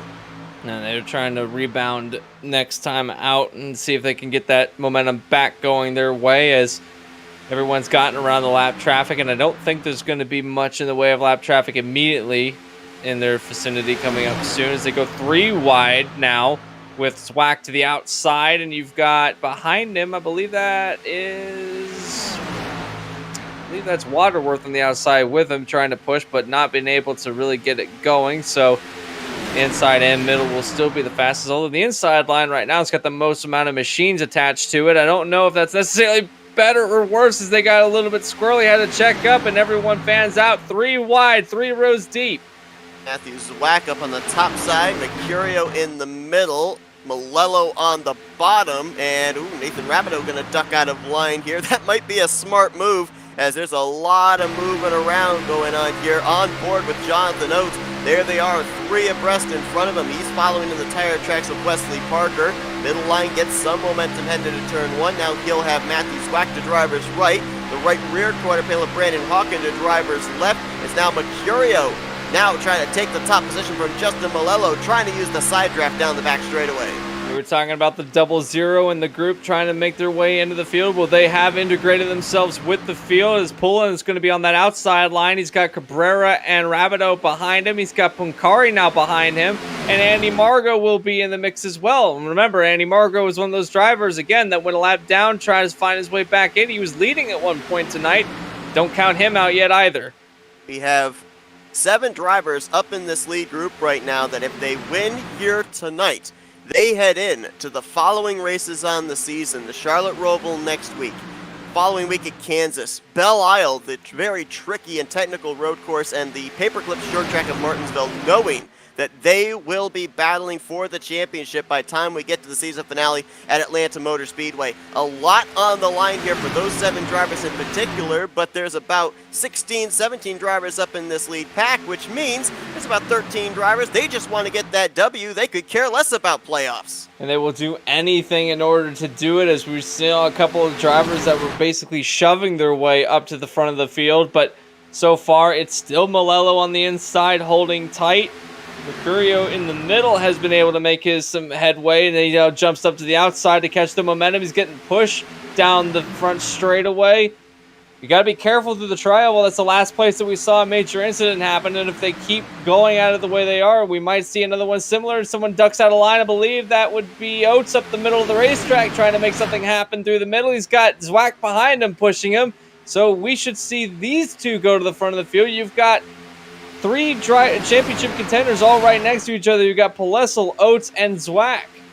Got to think that coming back here to Talladega put a smile on Justin Malello's face, as it was a track where he had a 6th place finish at earlier on this season. Started on the outside of the front row. Led 7 laps in that one. He's obviously eclipsed that here tonight, and seeing if maybe he can get his first win on the season. This was a guy that was in the hunt to potentially make his way into the playoffs when we were at Daytona, was unable to make his way in through the wild card spot. But how about the points leader, Jonathan Oates? He's now going to go to the point with help from Matthew Zwack. Now, bear in mind, the 73 and the 18, they're battling each other in the playoffs, battling each other at the top of the point stands, and maybe eventually be battling each other for the championship. But sometimes the super speedways can bring about strange bedfellows and strange alliances. Hey, you want to work with a guy that you might be a rival with in order to get some positions gained and have to settle your differences out at another circuit, but definitely we see some strange alliances happen at these ones, and right now it looked like it was going to be Oates and Zwack, but now it's, I think, Oates and Pelessel that are kind of nose, or at least in the same vicinity as each other. I think Pelessel's down on the inside line, so not exactly helping each other right now, but extremely close proximity are these 2 drivers right now, and still at the lead of the race is Malello. Oates on the outside might get it at the line, although I think it was Malello. But that is, I think, something that Oates is trying to set up, that outside line run. If he can get some help from drivers behind him, such as Wesley Parker and Matt Spalding, they might be able to get a run going, and that could propel him to the win of the race. But don't count out. You got a Supra to the outside, a couple of Supras to the outside. You've got Zwack, and you've got, I saw the guy pushing. You've got Zwack, and you've got Mercurio to the outside trying to make some headway. Ooh, but you got the 62 Mercurio with a little blink there. That is not a good thing when they are 3 wide, 3 rows deep at Talladega Super Speedway. And the 62 being the one that's leading that group. It'll be 3 wide with Mercurio on the top, Oates in the middle, Malello on the bottom. It's going to bring Palesso, Nathan Mercurio got deposited to the outside line, got a massive shunt going out the exit of the tri-oval, almost slapped the wall, but has gathered it back up. He'll get it back in line in 7th place, but that could have been disastrous. And look out, there's a group of 4 down the inside line. What was 3 wide, several rows deep is now back to single file as they make their way around that foursome. Adam Sweet was in the middle of that group. I think Nate Stewart was also in that pack, so they're all going to go another lap down. Now we go back to double wide and 3 wide racing as we enter into turn 3, coming around to 10 laps to go. And to think, we've been seeing this racing with more than 10 laps to go, and we still have 10 circuits to go around this track, and in about 10 minutes time we will crown a winner of this race. But right now, if you had to pick a favorite, I don't know which one you would pick, because they've all shown some great speed, and some of them might be holding back, waiting to show their stuff later on before we get within 5 laps to go. Let's see if we can get our fans involved here watching this action here tonight. Who do you guys have as going to victory lane here this evening? Do you see maybe a Justin Malello, a Jonathan Oates, a Brandon Hawken who have been up front for a good portion of this late run? Or are you going with someone maybe towards the back of the pack here? Kyle Lawrence Short, we're yet to see him move up to the front. David Cabrera's back there. Jake Poulin's done this before. He had a win at Daytona in the season opener. He's back here in this lead pack. Who do you guys got going to victory lane? Let us know here as we are at 10 laps to go, about to get to 9 laps remaining. We're double wide, about 5 rows deep. Rabideau jumps out there to the top side. Going to be a lot of moving and shaking here in the closing stages, and don't rule out the possibility of possibly a yellow flag coming out between now and that checker flag. Absolutely not, especially with the way that these drivers are running. 3 wide now, we're back to it. About that 3rd row on the line. 3 wide with Mercurio up on the top side. And again, I keep going back to it, but Justin Malello has been able to hold that inside line to his advantage, and he hasn't been able to, no one's been able to really get around him. And something that they might try to use is these lap machines that they're coming up on very quickly as a pick to try and get around Malello, because Oates has been able to get the lead, but only momentarily. Do you think that they use these slower cars they're coming up on to try and get around this 53? Because he's really strong on that inside line. And they might try and see if they can pin him down. 2 things that have been alliances here for Justin Malello. That's Brandon Hawken behind him. He's been pretty committed to pushing the 53. The other thing has been that double yellow line to his left. That takes away any ability for someone to pass him to the left side. All he has to concentrate his drivers to the outside line is, well, that traffic's not going to come in. Well, it might come into play. Cole Freilich has to dive to the top side to get out of the way of everybody. Spencer Ray down on the apron. They're going to make their way through this traffic, at least for the time being, but I see another cluster of cars that they're going to be encountering. That group's just now entering into turn 3. As they split those lap machines down the middle, they're going to come up to a duo of lap cars, try and get around them. Oddly enough, nothing at the front of the field really changed much, as still the top 2. After that, you got the inside line that's making the advantages. Now Brandon Hawkins going to push Malello, try and get the momentum, but not able to do it as another lap machine they go by. And I think that'll be it for now, but that could come into play if I'm working it out right. They will encounter some traffic such as that once we get within the final 5 laps. So you got to wonder if they're going to have to deal with that later on and how much that will influence the end of the race. I mentioned the fact that Brandon Hawken has been content to ride behind Justin Malello. That is going to go away the closer we get to the end of this race. There's a certain number these drivers have in their heads, and sometimes it varies on the situation, but by the time we hit that mark, the driver says, all right, you know what? I pushed you long enough. All bets are off. It's every man for himself, and I'm going for this victory. You've got to wonder, each one of these drivers in this lead pack, when do they hit that number? When does the aggressiveness kick up? When do you start making those moves for the race win? Because bear in mind, again, as mentioned, a number of these guys, Waterworth, Palesol, Oates, Rapidos, Zwack, Poulin, these guys see a championship battle in Atlanta in their future if they can be the first one back to the start-finish line when the checkered flag waves. And speaking of Poulin, he's been able to really work his way up on that outside line. I thought he was just holding back, not really wanting to get involved up at the front, but now he senses that it's time to go as we have 6 laps to go in the race.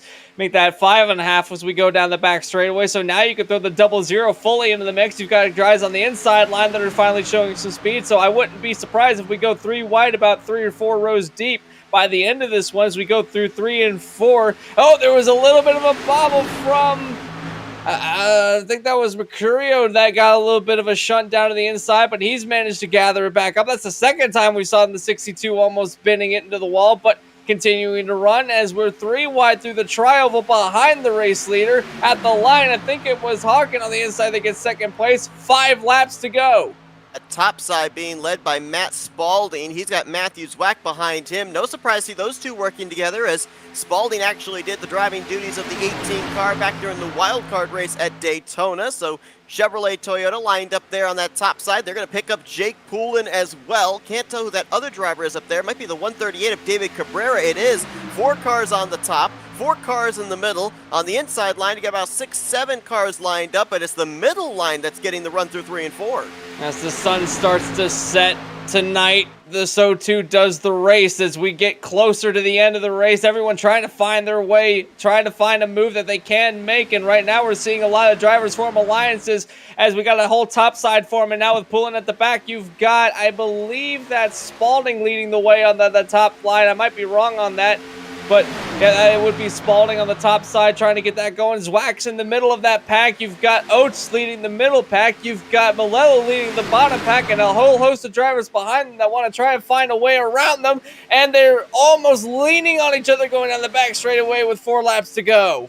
Jonathan Oates said pre-race, I don't know if Talladega is a place that'll be good for me to try and advance my way into the championship picture or not. Right now, he is in the thick of it in that middle line with Wesley Parker and Brian Mercurio, some fast machines in that middle groove. But the short way around the racetrack has worked so far for Justin Malello to keep them at bay. Brandon Hawken down there, Lucas Palesso and Gary Waterworth jumped down there about a lap ago. Those 4 try to make the progress on the bottom. You got 4 or 5 cars in the middle line. Top side is kind of abandoned. Matt Spalding and Matthew Zwack, they're all by their lonesome, and they may be starting to fade back a little bit here to the latter half of the top 10. Trying to find some draft that can get off the side of some of these cars to stay within competition, but Zwack's already moved to the inside of the racetrack and made that the middle of the racetrack, trying to find some run. That will add to that benefit to the middle of the racetrack. You've got Oates now trying to push his way through, or make that the guy behind him trying to push his way through the front of the field. That's got Wesley Parker almost shoving Oates down the back straightaway as we go through 3 and 4. Going out of turn 4, we're going to hit the stripe. 2 laps to go. If you have anything left, you got to use it now, as we've got about 14 drivers in this lead group that all want to vie for this win. Make that 16 drivers, as I think Tidwell's at the back of this pack now. Justin Malello has made it clear if you're going to wrestle this race win away from him, you're going to have to do it around the outside. He is not leaving the bottom. It has been his best friend. He's been able to get some really good pushes from Brandon Hawken and edge back out ahead off of 2 and off of 4. There you see it again. Top side's going to get the run here down the back straightaway, though, but they cannot seem to stay alongside of the 53 by the time they come off the exit of the corner. Bear in mind, though, you alluded to this, and we talk about it all the time we come to Talladega. The start-finish line is not in the middle of the tri-oval. It is all the way over in the center of the tri-oval to turn 1, as one car was out of shape there. Was that Waterworth with a tremendous save, avoiding us a caution flag up to this point. 3 wide. Can they make it here through the tri-oval, down the front straightaway, and get the white flag to finish this race out? Looks like we're gonna be having 2.66 miles to settle out at Talladega as the white flag's in the air. Next flag ends the race. 3 wide for the lead of the pack. You've got Oates now with a run, and he slides right in front of Mercurio. Make that Malello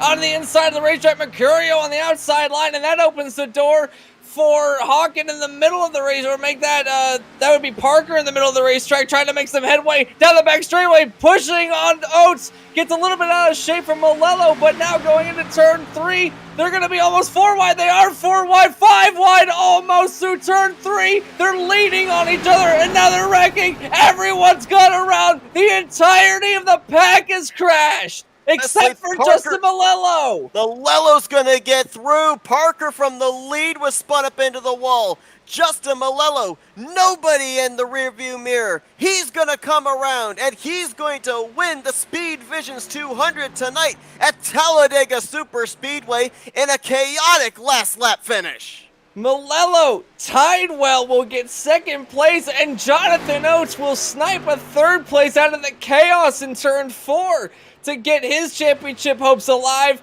And Justin Malello, we said it throughout the entirety of the last 20 laps, you were going to have to beat him on the inside line to get this win, and still, even with all the chaos happening, getting deposited to the inside of the racetrack, a 4 and a 5 wide situation, the 53 still wins the race. Justin Malello, let's bear this in mind. I don't know if people noticed it, but on the back straightaway on that final lap, he got a huge shove, tried to get to the inside of Jonathan Oates. Now, I don't know if he necessarily got forced below the double yellow line, but it looked to me like he felt he went down there of his own accord. He was starting to back off when we got to turn 3 to make sure he did not advance his position. Who would have known that maybe just a couple feet ahead, the wreck would take place, and he would be making his way through the carnage to pick up this victory. What an unbelievable race here at Talladega.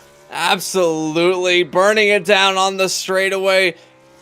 That was an incredible save by Justin Malello, because he could have very well gotten his car loose and spun around going into turn 3 with all the chaos happening above him. He was on the bottom on the apron in a 5 wide situation at one point. He was able to hold on to it, and he was still had the poise to come back. He got hit. He did not get out of there unscathed. He was hit on the side of his car by one of the drivers who was spinning around, but he was able to hold on to it.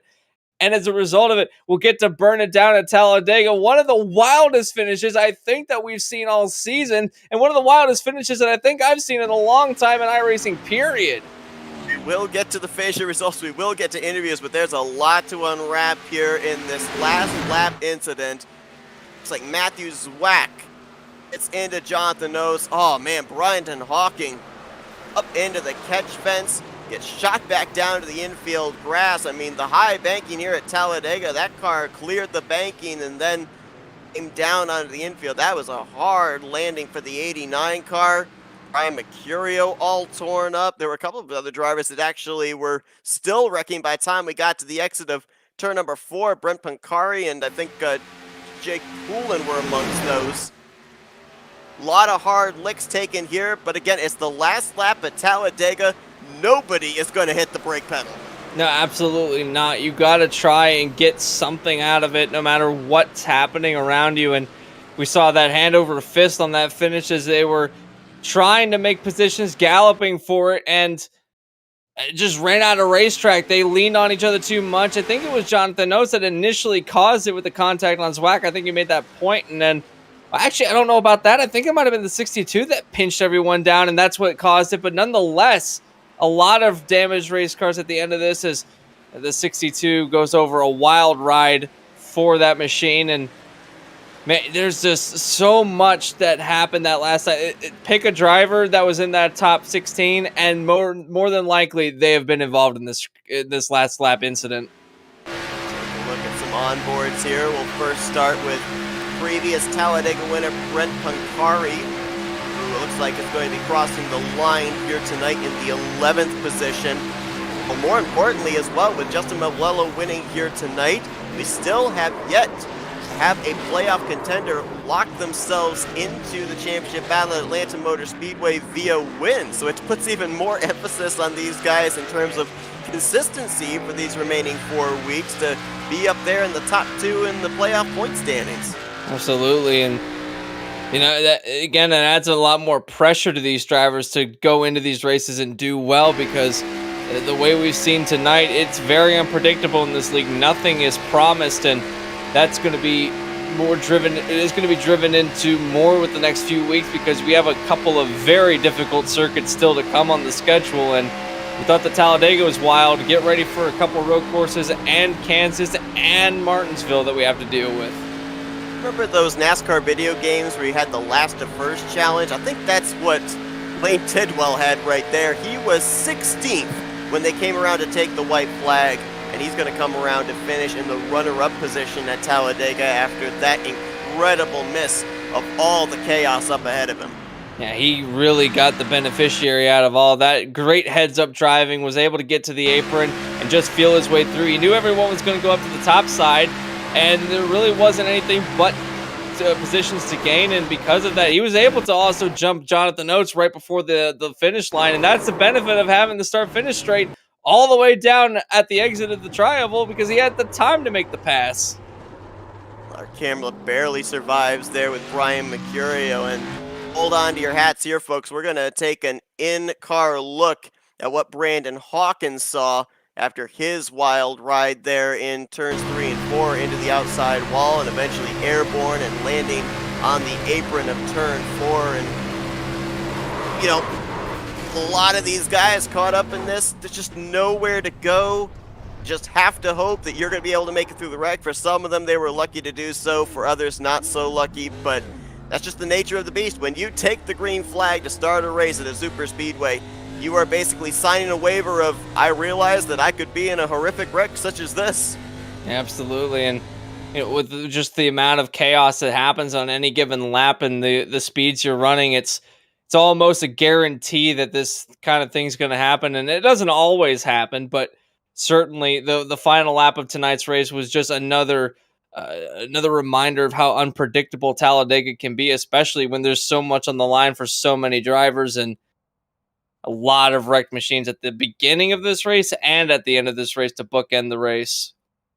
Now, it looks like with the top 5 performances here tonight by Jonathan Oates and Matthew Zwack, able to make it back to the start-finish line in 3rd and 4th, that's going to be your top 2 in points heading into the Charlotte Roval next week. So right now, put an asterisk by them, they would be in the playoff positions via points at this point in time. And right now, they would be the only 2, as we are yet to have a Grand National Series driver in the playoffs win in the first 2 playoff races. Matt Spalding's going to bring it home in 5th. Lucas Palesso going to have a good points day, as will Rabideau, Waterworth, and Poole, and all of those playoff contenders up there inside of the top 10. David Cabrera going to complete the top 10 there in that 10th position. Brent Pancari, 11th place, still a good points day for him. Wesley Parker, he was up there inside the top 5 when they took the white flag. He'll finish in 12th. Mercurio with the wild ride, 13th.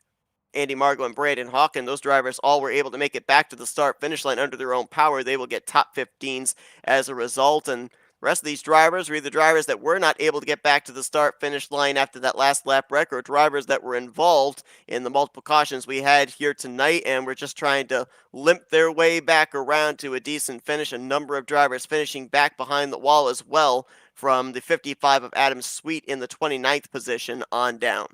Absolutely. You have a few drivers that were just trying, like you said, just trying to make their way through, but you also have a lot of retirees from the race as a few of these drivers went out very early. Ryan Naraki, one of the drivers that was a championship hopeful coming into this race, he's going to find himself kind of on the outside looking in. Is also another driver that was up at the front for a lot of the race was Omar Diallo. He finds himself out of the race 31st.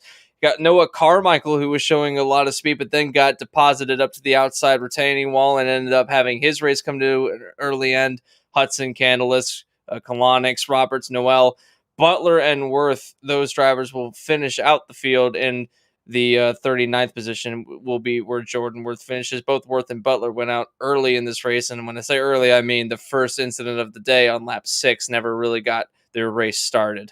Yeah, certainly Nate Stewart and Sean Butler, who are up inside the top 5 in the playoff point standings, they will take big hits in that regard, and will look to mount a comeback next week at the Charlotte Roval, or at least try and maybe use that opportunity or the races to follow at Kansas and Belle Isle, Martinsville to win their way into the playoffs, but kind of have to hit the reset button to those drivers when we get to the Roval next week. Let's go down and see if we could talk with some of the drivers after not only a chaotic finish, but a really wild race here today at the Talladega Superspeedway. Let's talk with the guy that came in as the points leader in the playoffs, will be leaving Talladega as the playoffs points leader as well. Let's talk with the regular season champion, Jonathan Oates. Hey, Jonathan, it's Anthony Oseth up here in the FRM booth. You got us? Yeah, I got you. Good evening, guys. Man, wild race here tonight. That about sums it up. We saw three wide racing, several rows deep at the start of this race, the middle of this race, and of course, we certainly expected it at the end of this race. You were right up there in a bit of a dogfight with the 53, trying to see who was going to lead each lap. But man, talk about that final run to the checkers, because everything just kind of seemed to blow up at that point. It was basically wait till the dust settles and see who the survivors are. Yeah, Wesley was a good pusher throughout that last couple of bit of the race. I was clear to the bottom, so I went low. I figured Malillo was going to work with me. He was shoving me pretty good, and we had a good run down the back. And then he just, there's no yellow line rule, so what he did was legal. But I don't know exactly what he was expecting because, well, the second lane was running the second lane. I couldn't move up much higher, so that just kind of bottlenecked us all into a 4-wide. I guess it was a race-winning move. Well, it could have been a race-winning move if he didn't dump the 423, but it kind of bottlenecked us all into a 4-wide, and then it just kind of all went off from there. I got sideways. I was trying to save it. I figured we were all racing for second there at the end, so I didn't try and to block lane too much, and I think even if he did, he had enough of a run to get around us. But yeah, it's unfortunate. You know, if a couple of things went different, I think we could have had the win there. I mean, if Justin stuck with us on the bottom, we probably would have led through 3 and 4. If I didn't get hit by Short back up the track, I probably would have been had more momentum there on Justin. So many things could have gone differently, and it just didn't turn out that way. It's unfortunate, but it's Talladega. It's about what we expect. In the end, I'm pretty lucky to not have gotten too caught up in that last lap wreck and get away a P2, because if anything had gone different in the other way, I would have ended up in the outside wall with way less points than I have now. Absolutely, and I'm still looking to confirm this because this is the first time I've heard of it, and I think that it's true. You've actually been promoted to a second place finish after the results of Jason Malillo getting an EOL. So Lane Tidwell, I think, actually won this race. So that being said, you managed to get a second place. This is huge points heading in for the points for the overall points lead. How are you feeling for the rest of this for the rest of the championship battle? Because it seems like it's just getting started, and the way it's going, it's just going to keep ramping up. Well, it started pretty awfully, to be honest, at Las Vegas. I mean, I gave myself a little bit of damage that messed up my entire car, burned up my tires, all kinds of fun stuff. So it didn't start out very well. I was coming into the night expecting us to race at iRacing Superspeedway. I was going into it with the mentality that we were all just going to have to try and survive. I'm really glad it got changed to Talladega because I think racing at iRacing Superspeedway would have been the worst decision. So I'm glad that we were able to race here instead. But I expected this race to be a throwaway. You know, I'm not really concerned about the momentum it gives us or the momentum it doesn't give us. The next couple of tracks we're going to, I mean, I think we got the Roval, Kansas, and Detroit next. Roval, I've been putting in a lot of practice for that. I think I can get a decent finish, so I'm pretty confident about that. Kansas, it's a ride-the-wall track, and I'm going to end up hitting the wall more times than I'd like to admit, so I'm not very confident about that. And Detroit, I'm putting in enough practice that I think I'm going to be pretty good there. So I don't think this race really helps us build momentum at all. In the end, it really just came down to luck, so I'm not too concerned about it. I'm pretty confident for the rest of the championship just because of the tracks we're going to, the results we've been able to pull off so far. I mean, before the playoffs started, we're pretty good, so I'm pretty optimistic about it. I'm not really too worried about what today does. Well, it was interesting because I saw in the driver chat earlier on tonight, just before you guys hopped into the cars here for Talladega, you were asking the question, is this a place where I can come in with confidence of being able to advance my way into the championship picture or not? Man, you get out of here with a good points day, not the win to lock yourself automatically in, but man, you've been consistent all season long. You get out of Dega with a top 3 performance. Congratulations on that. And now we're going to give you the opportunity for some thank you sponsors and shout outs. Sure. I want to give a shout out to my team, First Four Racing. They gave us a great Mustang here tonight. Definitely really helped our performance to let us lead some laps up there. I want to give a thank you to my sponsor, OSRL. They don't sponsor me. It's my own iRacing league. We run ARCA cars on Thursday nights. You can check us out on Twitter on @OSRL_. There's a Discord link there you can sign up in. I'd feel bad about promoting their league, but one of the league admins runs in it, or one of the FTF admins runs in my league, and they run an FTF car, so this is what they get. Anyways, other than that, I want to give a thank you to Wesley Parker, pushed me to the lead there. I feel bad for not staying with him because, well, I probably would have had a better shot at the win than with Malillo, who tried to dump me. Just kidding, Justin. Love you.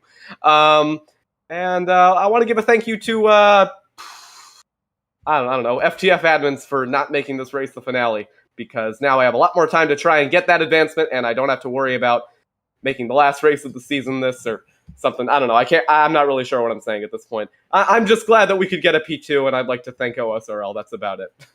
Well, that's Jonathan Oates, second place officially here tonight at the Talladega Superspeedway.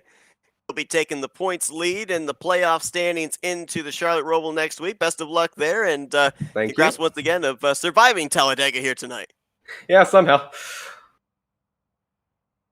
So we ended up finding out here, right in the middle of the Jonathan Oates interview, that Justin Malillo indeed has been given an EOL. So everybody you see here on your top 5 will be moving up a spot. Everybody you saw on the finish, the results on the lead lap, they will be moving up a spot. So with Oates finishing in second, that was our second place interview. Let's now interview the guy that's officially going to finish in third place here tonight. Another playoff contender who's going to move up into one of the top 2 spots in the current playoff standings, Matthew Zwack.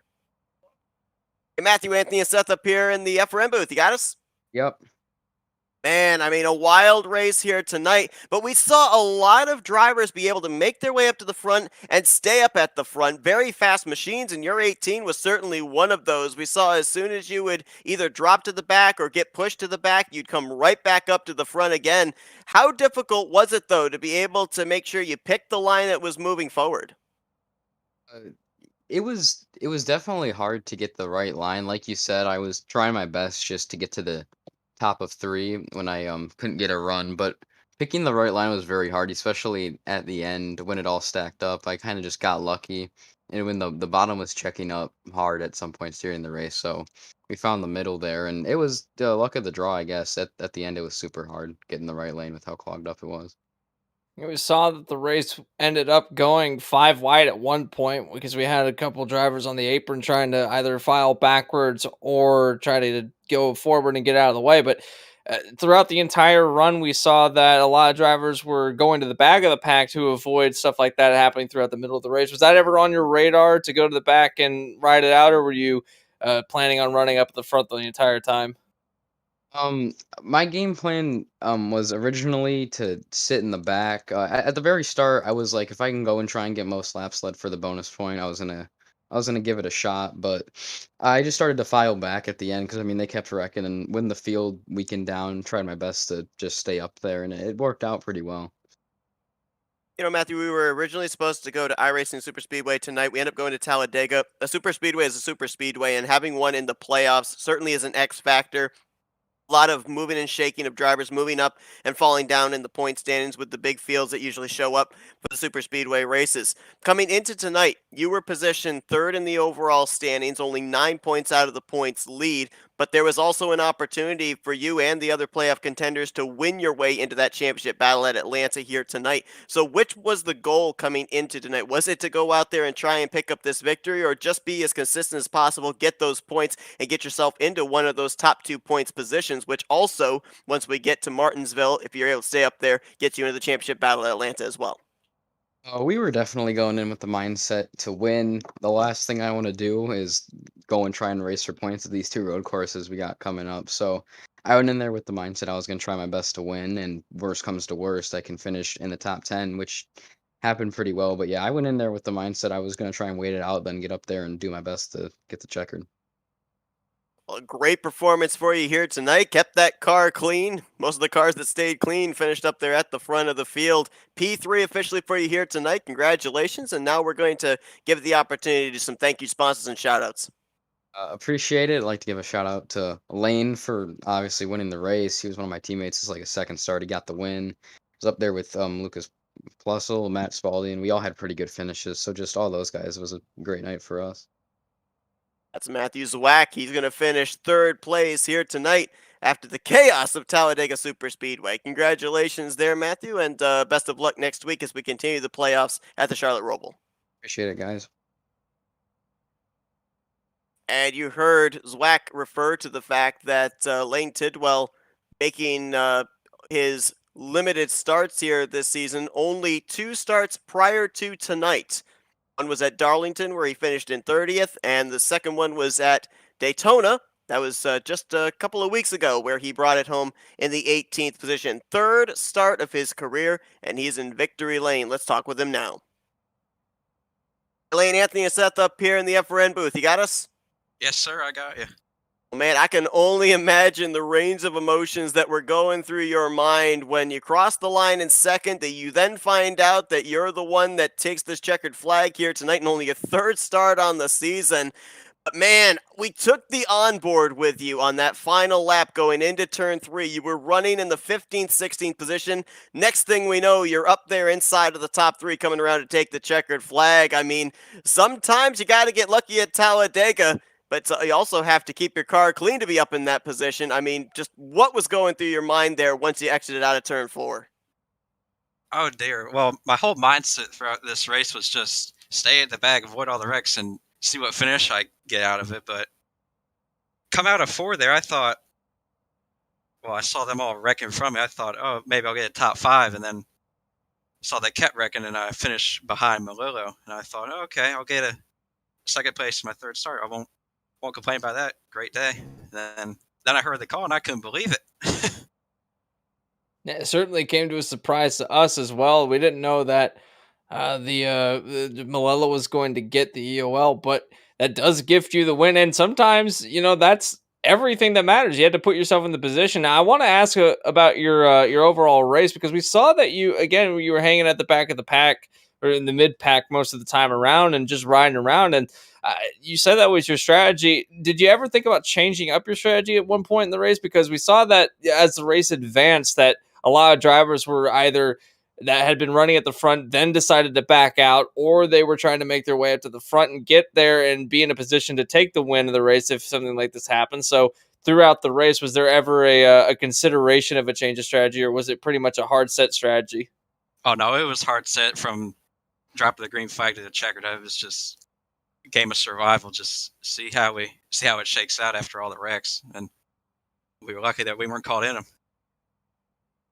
Obviously we focused a lot on the 3 and 4 wide racing up in that lead pack, but obviously a lot of work has to be done when you're in that midway portion of the field as well, to make sure that you're aware of what's happening ahead of you if a wreck takes place, how to be able to avoid it. I mean, obviously it's a very busy day still for you, despite the fact you weren't up there at the front of the field in order to get yourself up to that point. Now, we ended up seeing a lot of wrecks take place up at the front of the field as well. So, I mean, how much work do you have to do to get through those to make sure that car was in one piece by the end?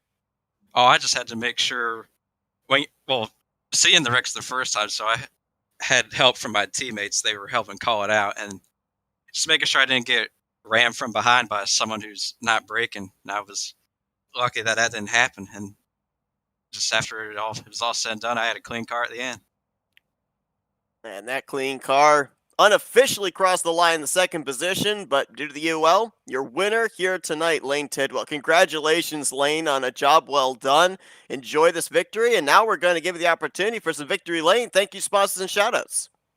Oh, dear. Well, I just got to thank everyone from the Puffer Zone. They're all my teammates: Lucas Plessel, Matthew Zwack, Matt Spalding. They're all helping out during the race. Without them, I probably wouldn't have been up front. I would have just been a sitting duck, and really that's all I got to thank. I don't have anyone else. That's it. Well, that is Lane Tidwell. He is your winner here tonight at the Talladega Superspeedway. Only his third start of his FTF Grand National Series career, and he takes a checkered flag here at the high banks of the Superspeedway. Congratulations, Lane. Enjoy this victory, and hopefully we'll see you make some more starts here further on down the road. Thank you. You will. So Lane Tidwell completely. This entire thing throws off our running order, our results, and everything. You got to move everybody up a position with the unofficial race winner on our standings being EOL'd. But man, we talk about the elation of Lane Tidwell crossing the line, happy with second, realizes though that he is the winner of this race. Then you go to just the dejection and the heartbreak for Justin Malello, who was leading the final 15, 20 laps of this race, and then crosses the start finish line, is hit with the EOL penalty, and more than likely going to finish around the 15th position here tonight. I mean, that's Talladega. It breaks hearts and it builds dreams. Absolutely, and I think that it certainly came out as a shock to us, and it had to be equally a shock to everybody else that was involved in this race. And we've talked a lot about we talked a lot about that he's been EOL'd. I don't think we've talked about why he was EOL'd, and the only thing that I can come up with, it might be a couple of things, is that went below the double yellow line and didn't concede the position. But given the circumstance, I don't think that was the reason. But the only thing that I can gather is there was contact between him and Wesley Parker, and he actually ended up spinning the 423 around and up into the wall. That might have been the reason for the EOL. And it's heartbreaking when you get into a situation like that, and there's not much that you can do, and yet you still end up getting a penalty for it. And we'll be looking back on it as Lane Tidwell again was in this position. He had, we go back to this this concept of Talladega and Daytona and all the super speedways, is that you just have to be there in that position no matter what, because you could end up getting something out of all of it. And if you do, then this is the result. He finished second place technically, but he ends up getting this victory, and that is going to be a huge morale booster. I know there's no championship points on the line for him. There's really nothing more than just prestige in this league, but he certainly got a lot of it today. And if he decides to run this league full time in the next season, we might see this as the starting point for a potential championship run, because Talladega and Daytona, they're kind of confidence boosters, and we see sometimes that you win here and then you end up going and winning a championship in a couple seasons.